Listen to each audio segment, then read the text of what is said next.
Hi, and thank you for stopping by. I'm going to read this story called Linda Helping Hand.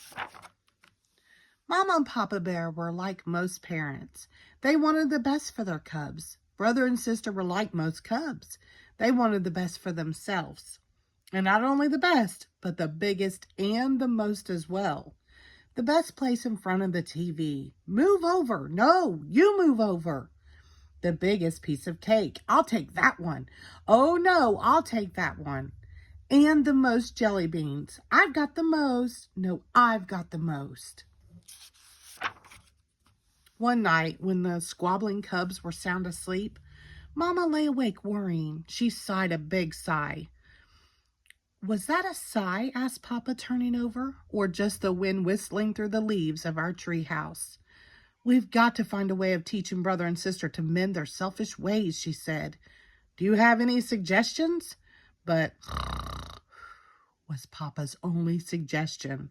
He had fallen asleep, leaving Mama alone with her thoughts. I've got to find a way, thought Mama, to teach them that it's just as important to help others as it is to help themselves. But how? Lecturing hasn't worked. Nagging hasn't worked, and having Papa talk to them seems to do more harm than good.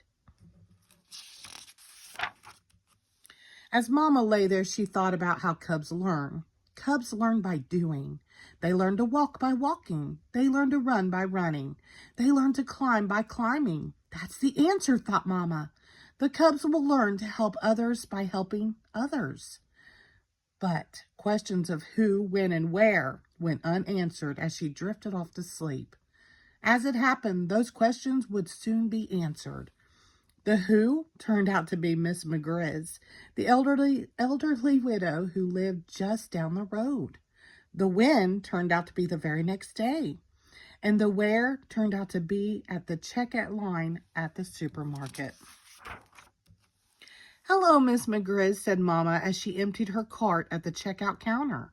Hello yourself, said Miss McGriz. How are you and yours? Just fine, said Mama. Some of mine are over there looking at the videos. Cubs, say hello to our neighbor. Hi, Miss McGriz, said brother and sister. The cubs were a little nervous about Miss McGriz. She was really old, even older than Gramps and Gran, and kind of bent over. And there was that crookedy cane she used when she walked. But the real reason they were nervous about her was that their ball had gone into her yard and knocked over some tulips. They had never apologized. When Mama and the cubs were loading their groceries into the car, Miss McGriz came out of the supermarket, pushing her little collapsible shopping cart.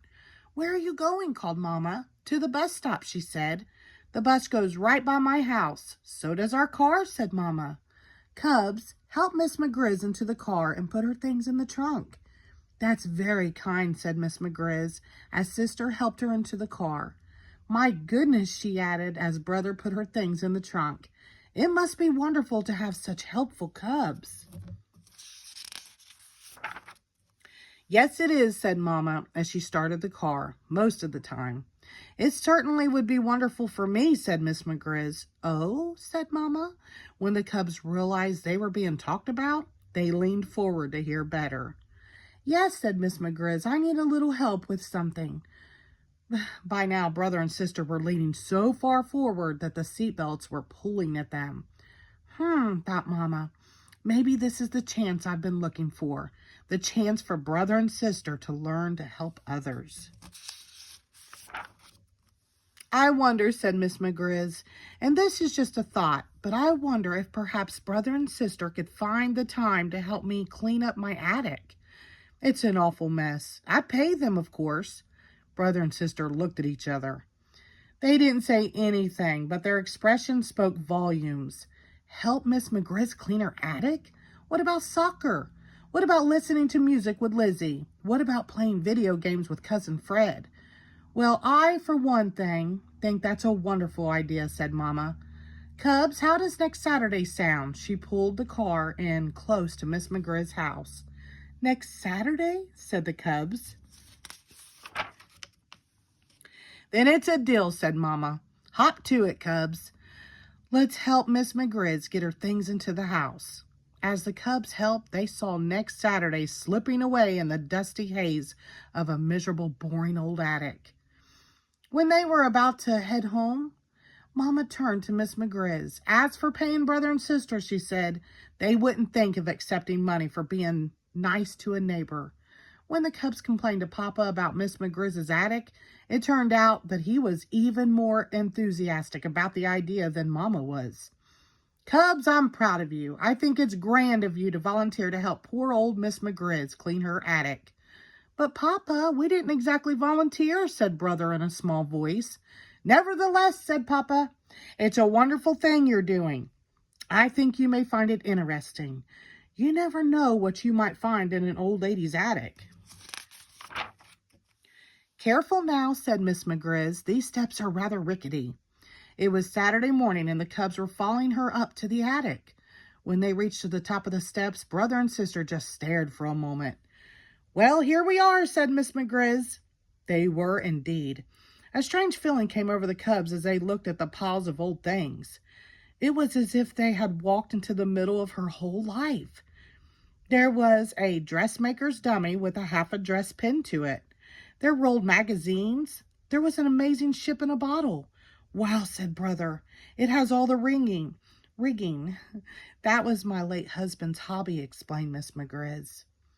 What's this? Asked Sister. A radio, of course, Miss McGriz said. A radio, said Sister. It looks a lot like a cathedral. Do you think it still plays? Asked Brother. Let's plug it in and find out, said Miss McGriz. Brother plugged it in and turned it on. Music came pouring out of the strange old radio. Rock music! As the cubs stood listening to rock music coming out of a radio that looked like a cathedral, they had the funniest feeling about how time works. It went back in the past and forward into the future.